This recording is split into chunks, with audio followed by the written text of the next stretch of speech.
This is video number 3 in a series of a deep dive of Outsmarting Reality by Neural Knowledge. In this video, we'll cover chapter 1 to 5, which is called Block 1, the Foundation. So in this video, we'll cover the 5 chapters below. The first one is the old frequency, which is kind of foundational to the whole book. The second one is about morality and how it's not really relevant for our work. The third one is the first step to mastering reality, which is self-mastery. Number 4 is sacrifice or pay interest. It sounds very dramatic, but it's just a fancy way of saying you have to give out the old for the new. And then chapter 5 is the mechanics of the universe, the 2 M's, magnify and maintain. So let's get started. Chapter 1, the old frequency. So, your old frequency will forever be the only thing that holds you back from your new frequency. As a result, your new reality. That pretty much sums up chapter 1. That's the main kind of key point here. It's that your old frequency will hold you back until you let it go. And some characteristics of your old frequency is needy, sadistic, scared, and reactive. If we look at needy, it means it will be it, as in the old frequency, will be an attention seeker, desperate for your attention. Where attention goes, energy flows, and it will sway the reality that you live in just to get your attention, because attention is the main currency the old frequency lives by. The second part is sadistic. It loves pain, sadness, frustration, and annoyance because that's the energy it feeds off. Scared, it's also scared for its own survival. It is frightened by the thought of not existing and projects this fear onto you to make you hesitate, retreat, or self-sabotage as you move towards change. That fear of change is not yours, it belongs to the old frequency. And you in this context is your awareness. And reactive, it reacts to its own creation. It causes adversity and shortcuts your thinking to keep you unaware and caught in chaos, because all transmutation first begins with awareness. So, if we look at it from a more naturalistic view, you have from physics, you have the definition of frequency, which is the number of times a wave, especially light, sound, or radio wave, is produced within a particular period, especially 1 second, and that's the Cambridge Dictionary. From Neural Knowledge book, you have beliefs, conviction, perception, mood, identity, thoughts, emotionally charged thoughts, focus, reaction, and expectations. So it's an accumulation of all of these things that becomes your frequency. And if we do a deeper dive into what the old versus new frequency is, it sounds very biblical, the new versus old, but it is an accumulation of your current and past mental states. So this is your current state, the old frequency, and it acts like an entity. And same does your new frequency as well. And it was built by repetition, aware and unaware from your side, on previous experiences, things people have been telling you, beliefs you've been catching up to, etc. If you remember from the first video, we talked about the mental garden. Well, it's an accumulation of different flowers, different weeds, different trash, different gold. It's just an accumulation of all of that in your mental state. So if it was built upon repetition and unawareness and awareness, how do you defeat it? Well, the frequency can be starved by non-reaction. What does that mean? And this is kind of the key point here from this chapter. It's when something happens to you, the way you respond is so critical, because if you respond with full emotion, full involvement, you're sucked into the drama of life, you keep spinning around in the old frequency. If you are the calm and you look at this old frequency like, okay, old frequency, you are the crazy one, not me. And with that non-reaction and calmness and non-judgment, you will immediately defeat it. And the old frequency I mean, you kind of have to feel for it, because all it wants to do is survive. And what you want to do, you as the awareness, you, the person listening, is you want to upgrade, right? So this is kind of the battle that you're going through in these first stages on upgrading from your old frequency. Another way of escaping is through awareness and responding instead of reacting. What does that mean? So responding means you say, hey, this is the old frequency, and reacting is you being a part of it and you fully emerging into whatever the old frequency wants you to do. We'll get more specific afterwards. So to iterate back, the old frequency or a frequency is expectations, reactions, what you focus on, emotionally charged thoughts, perception, conviction, and beliefs.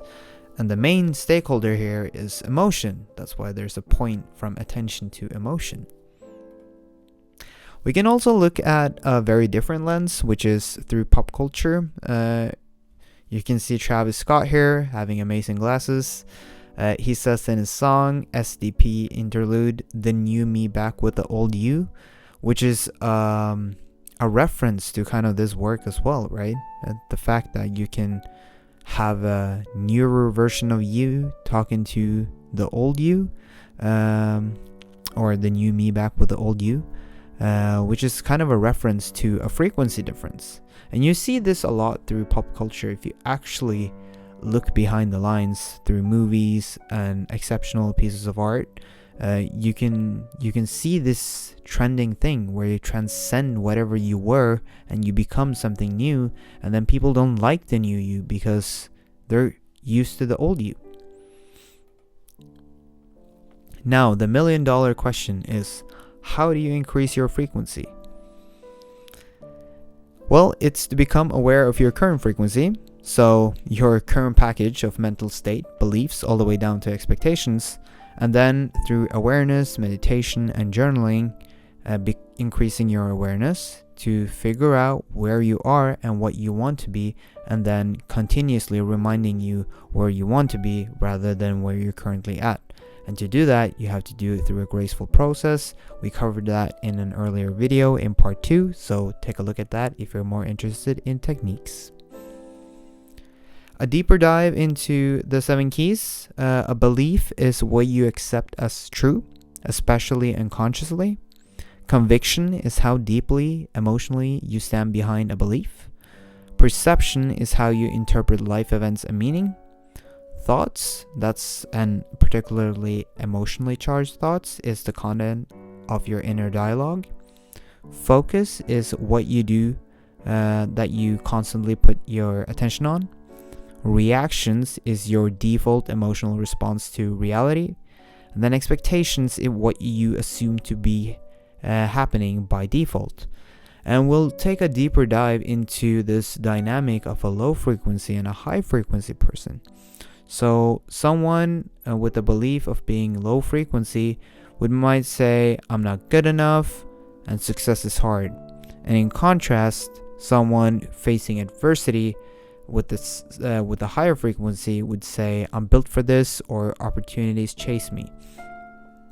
Another example is conviction.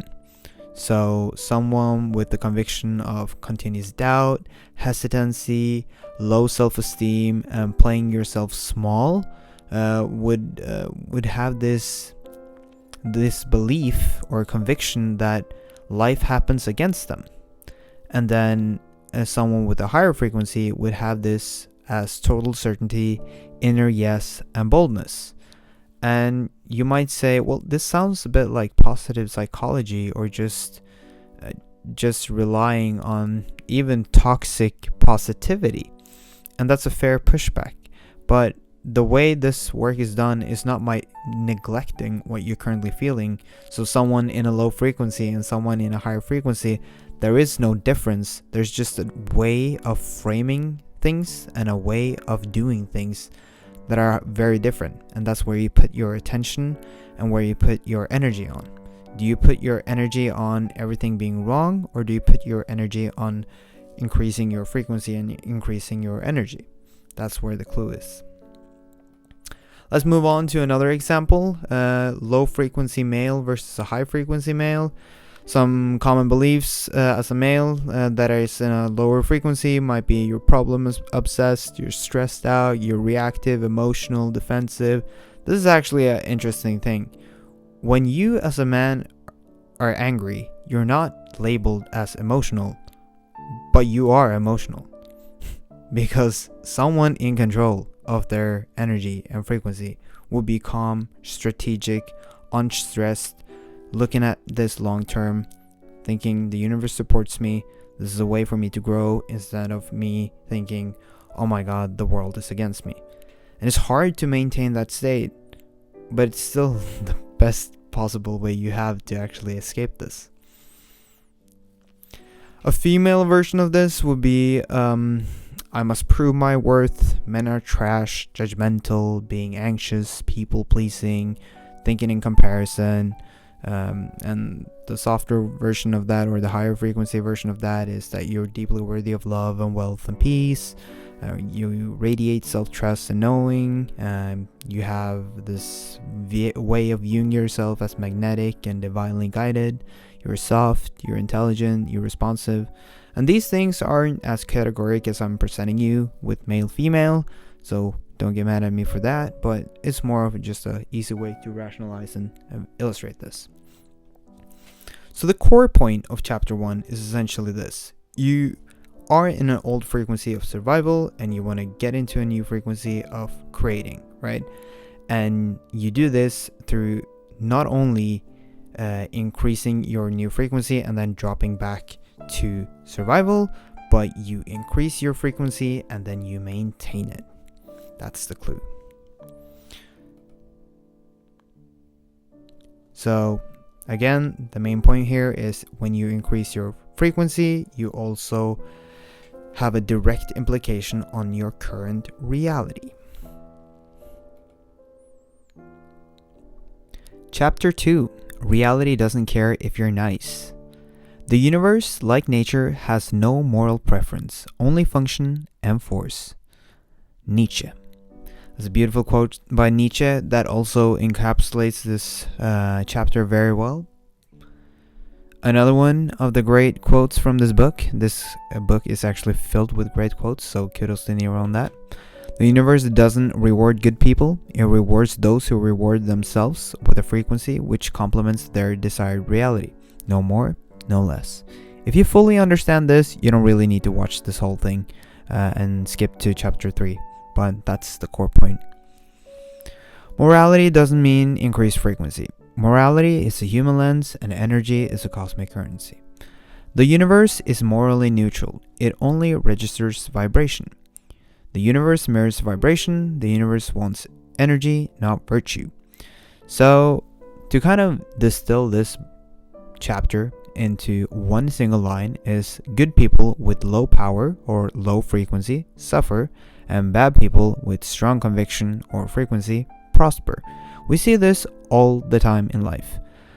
The bad people, or the people with strong conviction in themselves, typically narcissists or someone else, do really well. They do really well in corporate life. They do really well in careers.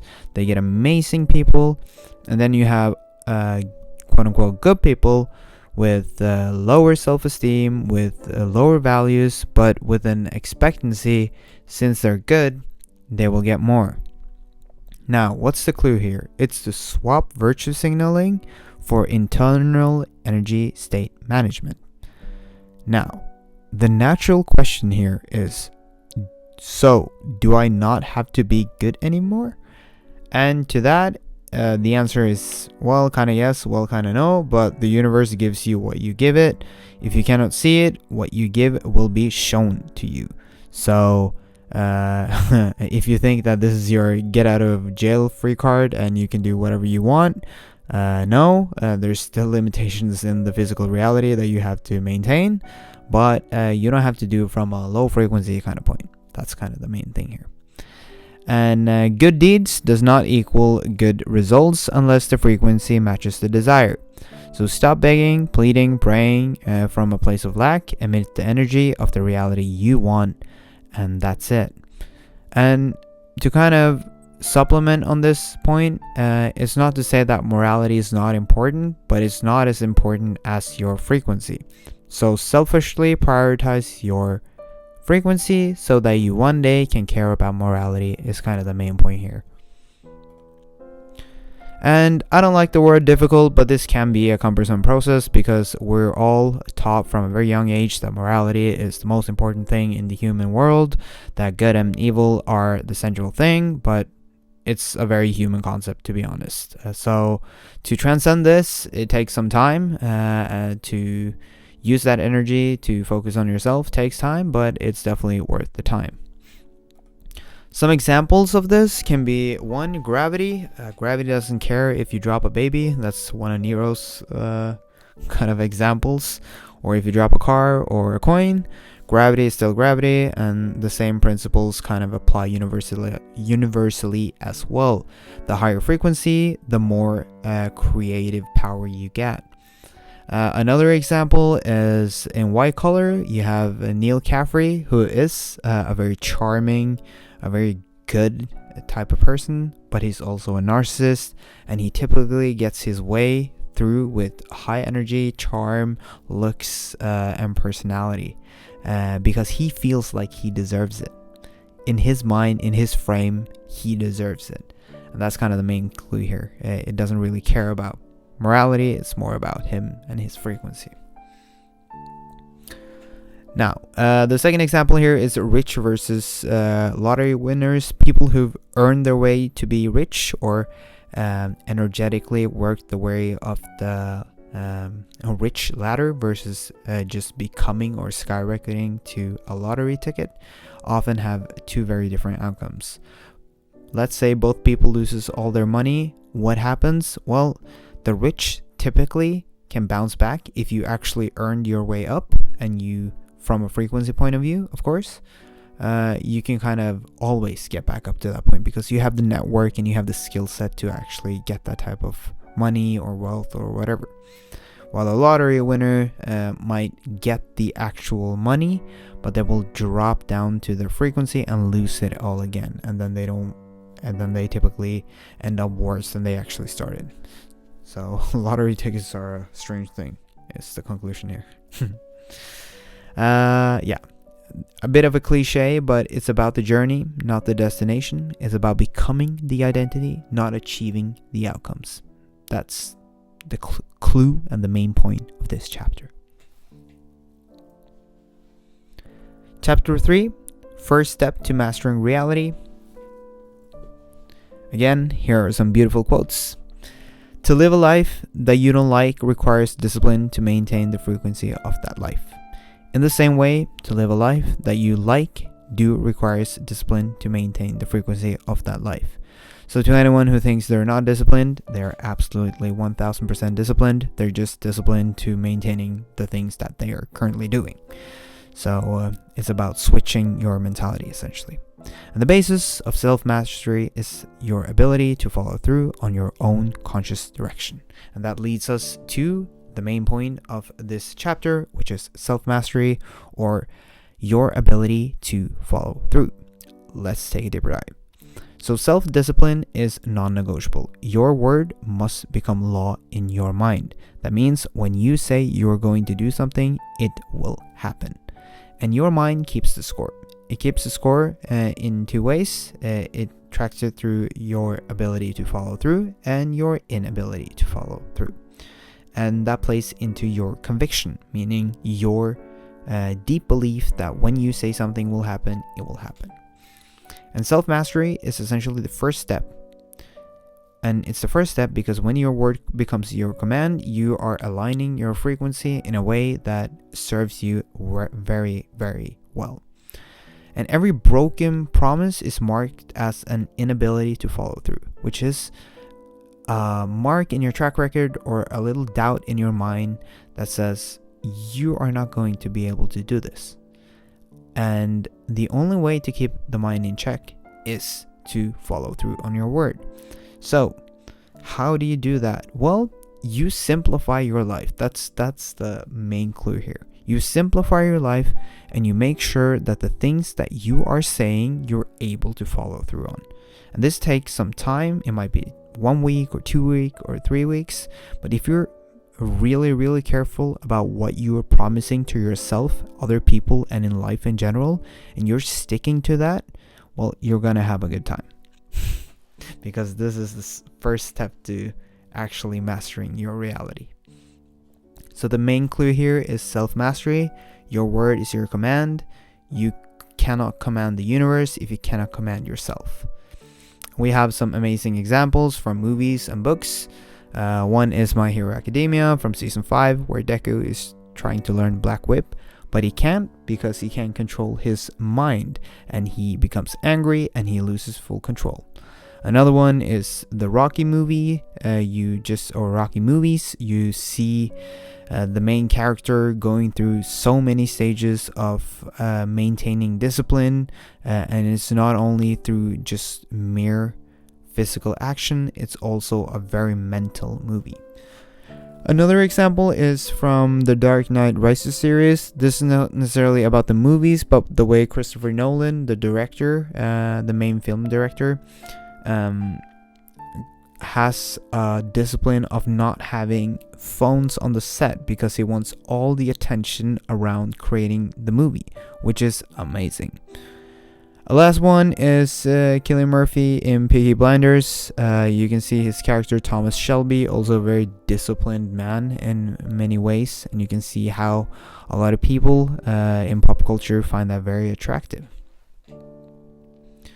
One more example is Kobe Bryant through his Mamba mentality of always following through on his word, having confidence as his main pillar in the way he plays basketball, which was never try something in a game that you haven't tried 10,000 times before. So Kobe, through discipline and through his mind and action, were so aligned, and you can really see it in his game as well. This guy was amazing. Chapter 4, Sacrifice or Pay Universal Interest. It sounds very dramatic. It's not. It's a chapter about giving up your old frequency. So sacrifice is giving up something of a lower nature for something of a higher nature. That's a quote from chapter 4. Some examples of this is, let's say you are a irritated young man and you become angry man, and then as old you become grumpy, and you can see it in your face. You've been angry your whole life, and that's because frequency snowballs like compound interest. So to gain the new you must exchange the old you. Like the Travis Scott quote, the new me back with the old you, and you have to face the old you and you have to transcend the old you. And the law of energy conservation still applies. Energy cannot be created or made up out of thin air. It can only be transformed. So here we are not giving up or creating something new, creating a new identity. We're merely just switching the polarity. And we'll come back to what the word polarity means. We also have sacrifice equals deliberate release of lower patterns. We'll dive deeper into that. Another quote here is, whatever your frequency put out to the universe, it will seek to magnify by using people, conditions, events, and circumstances. That's a quote for the next chapter, but we're a bit ahead here because it also links back to the sacrifice part. And let go of old frequency and upgrade to the new is the topic of this one, and we can use Abel Tesfaye or The Weeknd on why he retired as The Weeknd. He held an interview where he said, I've said everything I've said as this person, The Weeknd. He also talks about his voice breaking because he realized there was something mental about the way he approached singing. There's a lot of examples of this in other people as well, going through this phase of actually putting their character to the side and upgrading to something that aligns more with their current reality. So chapter 5, the mechanics of the universe. Again, some amazing quotes. Magnify whatever frequency you put out to the universe. It will seek to magnify by using people, conditions, events, and circumstances. Maintain. The universe likes balance. It also likes efficiency and predictability. To ensure all of that, it will seek to maintain your frequency. Do you feel unlovable? The complementary energetic polarity is being lovable.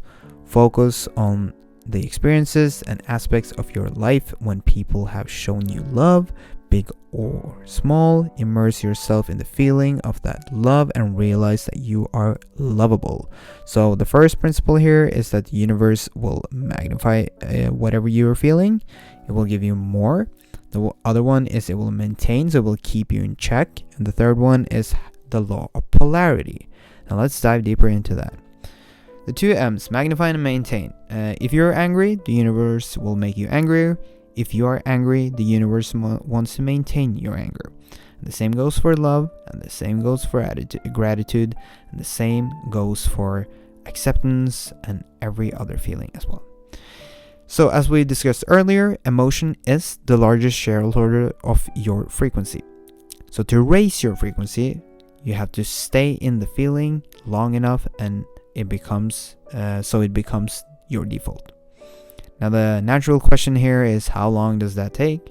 And it takes as long as it becomes it takes as long as the frequency that you're trying to achieve is the main frequency you spend most of your time in. So if you spend 51% of, if you want to be mathematical about it, if you spend 51% of your time in your new frequency, that will eventually become your most dominant frequency, which will in fact turn into your desired reality by law of logic. And it will reinforce either joy or misery, so you can choose whatever you want. And remember, joy gives more joy, winning gives more winning, anger gives more anger. The work is transmuting the feelings from whatever you are feeling negatively to something you can feel positively. And you just have to understand the polarities. So in the previous video, we did a technique called emotional alchemy. We can use this technique here as well. If you feel like a burden, you can feel cherished. If you feel stressed, you can feel peaceful and relieved because the situation is solved. If you feel rejected, you can feel accepted. If you feel unwanted, you can feel desired. If you feel unseen, you can feel attention from others. If you feel unappreciated, you can feel appreciated. If you feel defeated, you can feel victorious. And if you feel irritated, you can feel patient or calm as well. So this is not just transmuting it from a toxic positivity way of things. You can actually sit with your emotions and you can actually flip it, because these feelings are just the same thing flipped in another variety or another vibration. So some journaling questions to you is, how can you use the two M's to your advantage? And that's a very good question. How can you use the current things that are serving you or not serving you to your advantage? For instance, how can you magnify gratitude in your life to increase your frequency? How can you increase your frequency to maintain it? All amazing questions. Another one is, do you feel unlovable, ugly, unseen, unappreciated, lonely? Or do you feel lovable, pretty, seen, appreciated, or connected, right? And here is kind of a meta point about this whole book. A lot of people will try to sell you stuff in this part, where they use whatever lower frequency that you have and then try to sell you something, some product or whatever, thinking that that will fill you up. A lot of people in the spirituality community do that, and it's a very sneaky thing. So I'm not gonna sell you anything, just be aware, people do it. And yeah, the last part here is the solution. It's to mentally transmute. And we've talked a lot about this. See the video on technique and mindset. Okay, so we've covered a lot of different topics here in block 1. So let's summarize. The first thing we covered was the multidimensional sequence, how we go from attention to energy in motion, which is emotion, to vibration, which is an energetic signature, frequency, which we've talked a lot about, which is a constellation of your beliefs, charged thoughts, attention, identity, mood, focus, expectations, perception, and that leads to your intuition, and from your intuition you get guided nudges leading you to taking some actions, and doing that process over some time will lead to your desired reality. And then the second thing we covered in chapter 2 was the universe does not care. The universe is mental in many ways, but it is not mental in the way that it cares about morality. The third one is self-mastery equals discipline, or another way of saying that is your ability to follow through, how that is the first step to mastering reality. The fourth chapter is the new you needs more attention than the old you, which is a fancy way of saying if you spend more time and more energy and more attention in your new frequency compared to your old one, based on the laws of physics, you will actually be approaching your desired reality or even having it instantly. And the last one is the 2 M's, magnify and maintain, the universal mechanics. You feel more of what you feel and maintain the same personality, which leads to the same personal reality. That is very deep. And that is the summary of block 1. The next video will cover block 2, which is chapter 5, 6, 7, 8, 9, and 10. Thank you for watching, and see you in the next video.